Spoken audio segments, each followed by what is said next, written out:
जय श्री श्याम दोस्तों, जैसा कि आपने थंबनेल देखा है, आज की वीडियो में हम बात करेंगे सर जब हम म्यूचुअल फंड के अंदर इन्वेस्टमेंट करते हैं तो हम जिस फंड के अंदर इन्वेस्टमेंट कर रहे हैं वो फंड सही है या नहीं, कैसे फंड का कंप्लीट एनालिसिस करा जाता है, आज की वीडियो में कंप्लीट आपको बताऊंगा। तो चलिए शुरू करते हैं आज की हमारी वीडियो को। तो दोस्तों वीडियो शुरू हो उससे पहले मैं विकास स्वागत करता हूँ आपका ग्रो बिजनेस फाइनेंस हब में। दोस्तों आपने अभी तक चैनल को सब्सक्राइब नहीं करा हो तो चैनल को सब्सक्राइब कर लीजिए, क्योंकि म्यूचुअल फंड से रिलेटेड हर वीडियो आपको इस चैनल पे मिलते रहते हैं। तो चलिए शुरू करते हैं आज की हमारी वीडियो को। तो सिंपली दोस्तों हम चलेंगे हमारे मोबाइल की स्क्रीन पे।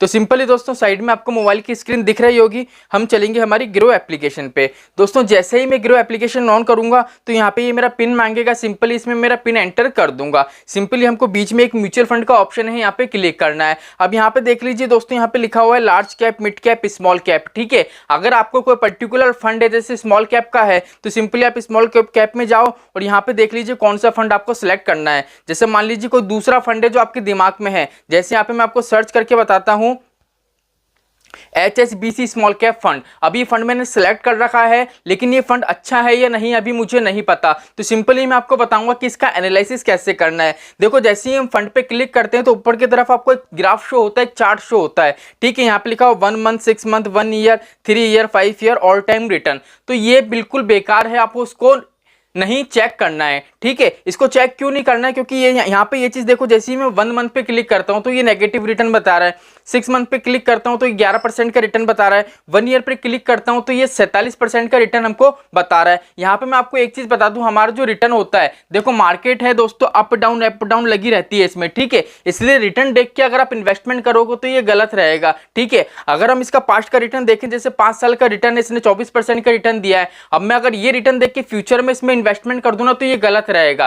ठीक है, क्योंकि अभी का जो रिटर्न है फ्यूचर में भी इतना रिटर्न देगा ये पक्का नहीं हम बता सकते, इसके लिए हमको कंप्लीट इसका फंडामेंटल चेक करना पड़ेगा। तो ग्राफ से हमको कोई मतलब नहीं है। नीचे स्क्रॉल करेंगे, यहाँ पे लिखा हुआ star rating. Star rating 4 star की है, लेकिन ये भी कोई मैटर नहीं करती है, चाहे 1 स्टार की हो, चाहे 5 स्टार की हो, चाहे 4 स्टार की हो, ये कोई मैटर नहीं करती है। सिंपल यहाँ पे देखने वाली चीज है फंड साइज। यहाँ पे फंड साइज है 13,746 करोड़ का। अब देखो फंड साइज आपको देखना है, क्योंकि फंड साइज जितना बड़ा होगा उतना ही आप ये कह सकते हो कि फंड अच्छा है। सर कैसे कह सकते हो, क्योंकि फंड बड़ा है तो कहीं ना कहीं लोगों ने इस पे विश्वास दिखाया है, इसलिए इसमें पैसा जमा करा रहे हैं और फंड का साइज बढ़ता जा रहा है, इसलिए इन्वेस्टर का विश्वास है, इसलिए हम ये कह सकते हैं कि कहीं ना कहीं ये फंड बेटर है। ठीक है, चलिए अब यहाँ पे ये देखना है आपको एनएवी सिंपली आपको पता पड़ जाएगी। यहाँ पे लिखा हुआ 74.86 है। ठीक है, अब एनएवी आपको इसलिए चेक करनी है, जैसे मान लीजिए आप 1,000 रुपए इन्वेस्टमेंट करना चाहते हो तो आपको ये पता पड़ेगा कि अगर मैं 1,000 रुपए इन्वेस्ट करता हूं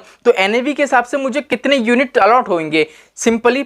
ठीक है, अब नेक्स्ट आपको देखना है कि मिनिमम एसआईपी अमाउंट कितना है। जैसे मान लीजिए आप सोच रहे हो मुझे 100 रुपए की एसआईपी करानी है। ठीक है, आपने कंप्लीट फंड का एनालिसिस कर लिया, लेकिन जब एसआईपी करने गए तो आपने देखा ये तो मिनिमम एसआईपी बोल रहा है 500 रुपए की, इसलिए आपको भिड़ते के साथ ही चेक कर लेना है कि इसका मिनिमम एसआईपी अमाउंट कितना है। अब यहाँ पे स्क्रॉल करना है, रिटर्न कैलकुलेटर को आपको चेक नहीं करना है, क्योंकि ये कि जो पास्ट का डेटा होगा वही आपके सामने रखेगा, फ्यूचर का कुछ भी नहीं बताएगा। अब सिंपल यहाँ पे आपको चेक करना है होल्डिंग पे क्लिक करोगे तो यहाँ पे लिखा हुआ है टॉप 10 होल्डिंग, लेकिन हमको टॉप 10 होल्डिंग नहीं देखनी है। ठीक है, या तो 1 बाय 1 करके आप सारी होल्डिंग देख लीजिए। 98 होल्डिंग इसमें टोटल है। कितनी होल्डिंग है दोस्तों? 98। अब यहाँ पे मैं आपको एक चीज और बता दूं, पहले तो देखना है आपको होल्डिंग दोस्तों अगर 60 से ज्यादा है किसी फंड में तो आप उसमें इन्वेस्टमेंट कर सकते हो। क्यों कर सकते हो? क्योंकि दोस्तों अगर मैं 1,000 रुपए भी इन्वेस्ट करूंगा ना तो उसकी होल्डिंग कितनी है? 98। मतलब मेरा पैसा 98 कंपनी में क्या हो रहा है? रोटेट हो रहा है। ठीक है, रोटेट हो रहा है, 98 कंपनी में मेरा पैसा इन्वेस्ट हो रहा है। तो 98 में से मान लीजिए अगर 50% कंपनियां हैं ये डाउन जाती है तो बाकी की जो 50% कंपनी है वो तो अप आएगी, इसीलिए जितनी ज्यादा होल्डिंग होगी उतना ही हमारा जो रिस्क होगा वो कम होता जाएगा। यहाँ तक क्लियर है? अब सिंपल इसको स्क्रॉल करना है और यहाँ पे होल्डिंग एनालिसिस पे आपको देखना है। यहाँ पे आपको 3 चीज दिखेगी, इक्विटी, डेप्थ और कैश। आपको सिंपल ये देखना है कि इक्विटी में कितना पार्ट इन्वेस्ट है। अब यहाँ पे हम देखें इक्विटी के अंदर 97.7%। ठीक है, कितना है दोस्तों? 97.7% इक्विटी के अंदर है। अगर हम कैश की बात करें तो कैश इसने कर रखा है 2.2% का। अब आपको सिंपली ये चीज देखनी है, देखो डेप्थ वाला पार्ट है ही नहीं। मैंने आपको सिंपली बताया था म्यूचुअल फंड के अंदर जो सबसे ज्यादा रिटर्न देते हैं वो इक्विटी वाले फंड्स ही देते हैं, और इक्विटी के अंदर यहाँ पे सबसे ज्यादा इन्वेस्टमेंट है तो कहीं ना कहीं हमारा फंड अच्छा है। ठीक है, अगर कैश की बात करें तो कैश होल्ड आपको ये देखना है कि 5% से कम है या ज़्यादा। अगर 5% से ज़्यादा है तो आपको उस फंड में इन्वेस्टमेंट नहीं करना है, थोड़ा वेट करना है जब 5% के अंदर आ जाए, जब आपको इन्वेस्टमेंट करना है। क्यों? क्योंकि अभी फंड मैनेजर के पास कैश होल्ड ज़्यादा है। जिस टाइम वो मार्केट में पैसा इन्वेस्ट कर देगा उस टाइम अगर आप इन्वेस्टमेंट करोगे तो आपको जो यूनिट है वो ज़्यादा अलॉट होंगे। ठीक है, तो यहाँ पे अभी कितना है 2.2, मतलब कैश होल्डिंग भी हमारी सही है। चलिए अब नीचे बढ़ते हैं। अब बात आती है कि सर ये आपने बताया था डेप्थ का तो इसमें कोई पार्ट है ही नहीं। देखो आपको मैंने इक्विटी देखना है और कैश देखना है, डेप्थ में इन्वेस्टमेंट है या उससे कोई फर्क नहीं पड़ता, क्योंकि मेन हमारा जो पार्ट है वो इक्विटी का है। क्योंकि म्यूचुअल फंड के अंदर जो हमको बेटर रिटर्न बना के देते हैं वो इक्विटी वाले फंड्स ही देते हैं। सिंपल स्क्रॉल करना है, यहाँ पे लिखा हुआ है इक्विटी सेक्टर एलोकेशन। ठीक है, अब यहाँ पे दोस्तों आपको सिंपली क्या चीज देखनी है कि किस किस सेक्टर में आपका पैसा इन्वेस्ट है। यहाँ पे मैं आपको 4 से 5 ऐसे सेक्टर बताऊंगा, वो आपको आपके फंड में देखने कि कितना पार्ट इन्वेस्टमेंट है। देखो पहला सेक्टर है कंस्ट्रक्शन का। कंस्ट्रक्शन का काम ऐसा है दोस्तों, वो दिन प्रतिदिन चलता ही जाता है, चाहे गवर्नमेंट सेक्टर हो चाहे प्राइवेट सेक्टर हो। कंस्ट्रक्शन का काम कभी नहीं रुकता है, ये दिन प्रतिदिन चलता ही जाता है। और इसका मार्केट एक ऐसा है, जैसे मान लीजिए आपने सीमेंट ले लिया अल्ट्राटेक सीमेंट, जैसे मान लीजिए आज आप घर भी बना रहे हो तो ये सीमेंट दोस्तों नाम से चलती है। इसमें ऐसा नहीं है कि मार्केटिंग का बंदा जा रहा है हमारी सीमेंट यूज करके देखो, नहीं, क्योंकि ये नाम से चीजें बिकती है इसलिए इनका मार्केट कभी बंद नहीं हो सकता। ठीक है, पहला कंस्ट्रक्शन का मैंने पार्ट बताया जिसमें इन्वेस्टमेंट है 17.3%, तो काफी अच्छा फंड है दोस्तों ये। दूसरे नंबर पे दोस्तों जो मैं फंड आपको सेक्टर बताऊंगा वो बताऊंगा टेक्नोलॉजी, क्योंकि टेक्नोलॉजी दोस्तों दिन प्रतिदिन हमारी अपडेट होती जा रही है, इसीलिए इसमें टेक्नोलॉजी का जो पार्ट है वो 8.7% है। तीसरा हमारा है हेल्थ केयर का। हेल्थ केयर का आपको इस वजह से लेना है क्योंकि क्या है दोस्तों, अगर हम देखें 2020 में तो कोविड आया था, तो कोविड के टाइम में भी क्या हुआ था दोस्तों, सारी दुकानें बंद थी, बस एक इकलौता है, दो चीजें ऐसी थी, एक तो मेडिकल और एक हमारे जो खाद्य पदार्थ होते हैं, दो चीजों की दुकान बस खुली हुई थी। तो फार्मा सेक्टर दोस्तों दिन प्रतिदिन ग्रोथ करता जा रहा है, इसलिए फार्मा सेक्टर को आपको पकड़ के रखना है। तो यहाँ पे पहला पार्ट हो गया कंस्ट्रक्शन का, दूसरा हो गया हमारा टेक्नोलॉजी का, तीसरा हो गया हमारा हेल्थ केयर का। ठीक है, अगर हम चौथे की बात करें तो वो है फाइनेंशियल का। चौथा हमारा सेक्टर हो गया फाइनेंशियल का। अगर हम पांचवें सेक्टर की बात करें तो पांचवा हमारा सेक्टर है दोस्तों कैपिटल गुड्स का।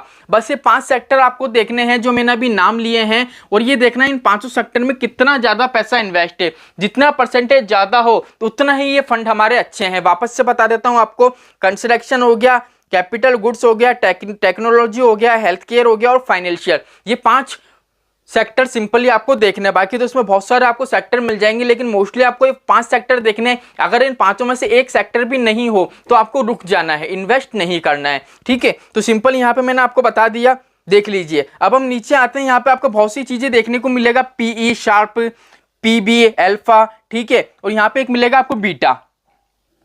ठीक है, तो सिंपली आपको क्या करना है, सारी चीजें छोड़नी है। अभी बिल्कुल सिंपल सा तरीका बता रहा हूं आपको, बिल्कुल डीप में नहीं घुसना है, बिल्कुल बेसिक से आप फ्यूचर इसका जान सकते हो। आपको बीटा देखना है, इसका बीटा कितना है 0.81। अब सिंपली बीटे में आपको ये देखना है, अगर बीटा इसका 1% से ज्यादा है, 1% से ज्यादा है तो आपको इन्वेस्टमेंट नहीं करना है, अगर आपकी रिस्क लेने की कैपेबिलिटी नहीं है तो। अगर आपकी रिस्क लेने की कैपेबिलिटी है और बीटा 1% से ज्यादा है तो आप इन्वेस्टमेंट कर लो, क्योंकि क्या है, बीटा अगर 1% से ज्यादा है तो ये मार्केट से ज्यादा रिस्क ले रहा है, ये हमको ये बताता है। अगर बीटा 1% के अंदर है तो मार्केट से रिस्क ना के बराबर ले रहा है, कम रिस्क ले रहा है और हमको अच्छा रिटर्न बना के दे रहा है। अभी क्या है, 1% के अंदर है, इसलिए हम ये बोलेंगे कि मार्केट से ये इतना रिस्क नहीं ले रहा है और हमको अच्छा खासा रिटर्न बना के दे रहा है। चलिए यहाँ पे हम थोड़ा बैक करेंगे, अब सिंपली स्क्रॉल करेंगे, यहाँ पे देख लीजिए लिखा हुआ है एक्सपेंस रेशियो। एक्सपेंस रेशियो आपको ये देखना है किसी भी फंड का 1% से कम है या ज्यादा है। अगर 1% से कम है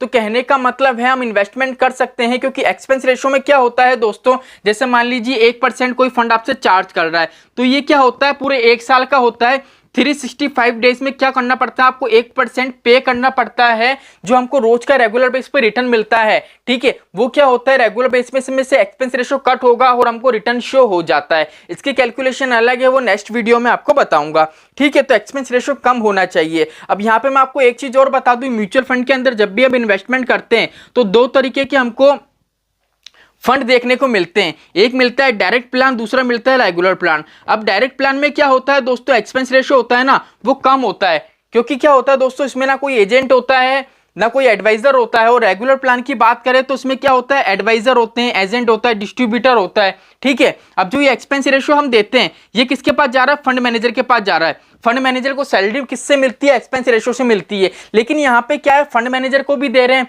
ठीक है, एडवाइजर को भी दे रहे हैं, डिस्ट्रीब्यूटर को भी दे रहे हैं, एजेंट को भी दे रहे हैं, इसलिए क्या है, एक्सपेंस रेशियो बढ़ जाता है। अब एक्सपेंस रेशियो रेगुलर प्लान में बढ़ गया, इसलिए क्या होगा, इसकी एनएवी आपको कम मिलेगी, डायरेक्ट वाले की ज्यादा मिलेगी। इसलिए अगर हम फ्यूचर में देखेंगे तो फ्यूचर में इन दोनों में लाखों का डिफरेंस आ जाता है। इसलिए कभी भी आपको इन्वेस्टमेंट करना है वो डायरेक्ट वाले प्लान में ही इन्वेस्टमेंट करना है। चलिए, एक्सिस लोड आपको देखना है, यहाँ पे सिंपली लिखा हुआ 1% चार्ज करेगा अगर आपने 1 साल से पहले पैसा रिडीम करा तो, ठीक है। सबका अलग अलग होता है, किसी फंड का होता है 30 दिन का होता है, किसी फंड का 1 ईयर होता है, किसी का 6 मंथ होता है, वो सिंपली आपको चेक कर लेना है। चलिए फिर हम थोड़ा आगे बढ़ते हैं। यहाँ पे फंड मैनेजर का आपको पता पड़ जाएगा। यहाँ पे देखो फंड मैनेजर एक 2019 है, एक 2023 है, एक 2021 है। अब आपको ये देखना है कि फंड मैनेजर कहीं ये तो नहीं कि अभी 2024 चल रहा है, तो कहीं ये तो नहीं कि फंड मैनेजर है वो 2024 में ही उसने ज्वाइन करा है। फंड मैनेजर जितना पुराना होगा उतना ही हम कह सकते हैं कि फंड की कंडीशन अच्छी है, क्योंकि जितना पुराना फंड मैनेजर उतना ही हम ये कह सकते हैं कि इस फंड की जो नींव है उसको अच्छे से पता है, इसलिए वो अच्छा खासा इस फंड को मैनेज करता हुआ चल रहा है। तो सिंपल यहाँ पे मैंने आपको बता दिया है, आप व्यू डिटेल में क्लिक करके इनकी क्वालिफिकेशन भी चेक कर सकते हो। चलिए आगे बढ़ते हैं। यहाँ पे एक आपको ऑप्शन मिलेगा प्रोस एंड कॉन्स का, सिंपली इस पर आपको क्लिक करना है। यहाँ पे आपको ये देखना है हायरी अल्फा 8.87%, कितना है, 8.87%। अभी हाईली अल्फा का मतलब है इसका जो बेंचमार्क है ना, बेंचमार्क को उसने कितने परसेंट से बीट करा है। इसका जो बेंचमार्क है, जैसे मान लो किसी फंड का बेंचमार्क है जैसे मान लो 20%, ठीक है। अब यहाँ पे लिखा हुआ है हाईली अल्फा 8.87, तो मान लो उस फंड ने रिटर्न कितना दिया है, 28.87, तो मतलब क्या हो गया, इसका जो बेंचमार्क था उससे कितना परसेंट ज्यादा रिटर्न दिया, 8.87%। तो यहां से इजीली आप चेक कर सकते हो, ठीक है। नीचे की तरफ आपको लिखा हुआ भी आ जाएगा कि इसका बेंचमार्क कौन है, Nifty small cap 250 total return index. यहाँ पे आपको कंप्लीट इसका जो बेंचमार्क है वो सिंपली शो हो जाएगा, आप रीड भी कर सकते हो। अब हमारे जो कुछ मेंबर्स हैं, कुछ हमारे व्यूवर्स हैं, उनका कहना ये है कि सर हम जिस फंड में इन्वेस्टमेंट कर रहे हैं उसमें प्रोस एंड कॉन्स का ऑप्शन नहीं देखने को मिलता है। तो सिंपली आपको कुछ भी नहीं करना, आपको जो भी फंड है सिंपली गूगल पर उसको सर्च करना है, देन पीछे लिख देना है आपको बेंचमार्क। जैसे HDFC का कोई फंड है तो HDFC स्मॉल कैप बेंचमार्क, तो सिंपली आपको ऊपर ही ऊपर लिखा हुआ मिल जाएगा कि इसका बेंचमार्क क्या है। तो इस तरीके से दोस्तों इजीली आप चेक कर सकते हो। तो सब कुछ दोस्तों मैंने बता दिया है। अभी जितना भी मैंने इस फंड में एनालिसिस करा है उस हिसाब से मैं कह सकता हूं कि ये फंड इन्वेस्टमेंट करने लायक है। अब दोस्तों आज की वीडियो में मैंने कंप्लीट आपको बता दिया कि फंड का एनालिसिस कैसे करा जाता है। अब जो नेक्स्ट वीडियो आएगी उसमें मैं आपको बताऊंगा कि अगर आप SIP करना चाहते हो या लमसम करना चाहते हो तो इजीली क्या प्रोसेस रहता है, सिंपल तरीके से कैसे आप आपकी SIP को कर सकते हो। तो चलिए दोस्तों आज के लिए इतना ही, मिलते हैं हमारी नेक्स्ट वीडियो में। जय श्री राम दोस्तों, जय श्री राधे।